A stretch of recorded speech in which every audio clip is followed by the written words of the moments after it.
Okay, so we're going to be practicing that knit one below pattern here. So I've just knit a round of purl stitches. So in this case, if I go to 4, 6, this is my row 7, so it would be row 3 in our 4-row repeat. So I'm going to show you how to do the knit one below stitch, and also to figure out which row I'm at and which stitch to start with. So some of you are knitting with double pointed needles, and so it might be difficult when you're going from one needle to the other needle to figure out what's the next stitch I should be knitting.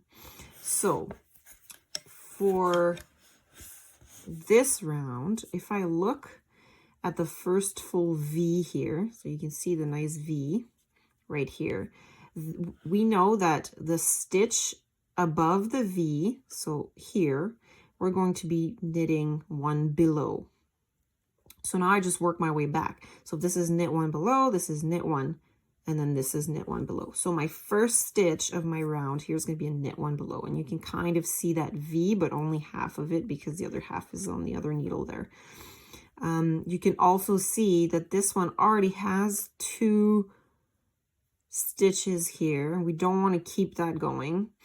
So this one's going to be just a regular knit one. It's not going to be a knit one below because we want that purl to sort of break that line. So to do a knit one below, what you're going to do is you're going to insert your right needle into the purl stitch, and also in the front loop of your stitch that's on your needle. So here, insert here, this is the loop. I'm also going to go in this first loop here, okay, in the back, and then I'm going to wrap my yarns inside my loop here.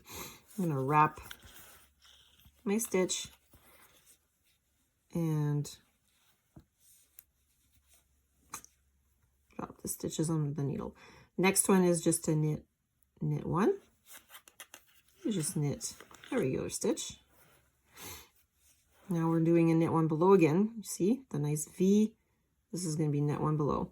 So you grab the purl, you grab the stitch, okay, and you knit one with both strands. Okay, so this is how you make the knit one below. Now some of you might say, yeah, but it's hard to get the 2 strands and not make them fall off. Maybe it's a little bit difficult. So here's a trick for you. You can grab the purl and put it on your needle, but if you do that, you have to follow these directions very clearly. So if you put the purl on your left needle, now you've created an X, okay? You have to go underneath the X. If you knit here, which is super awkward, by the way, if you knit here, you're going to be twisting this purl stitch as well as the top stitch together.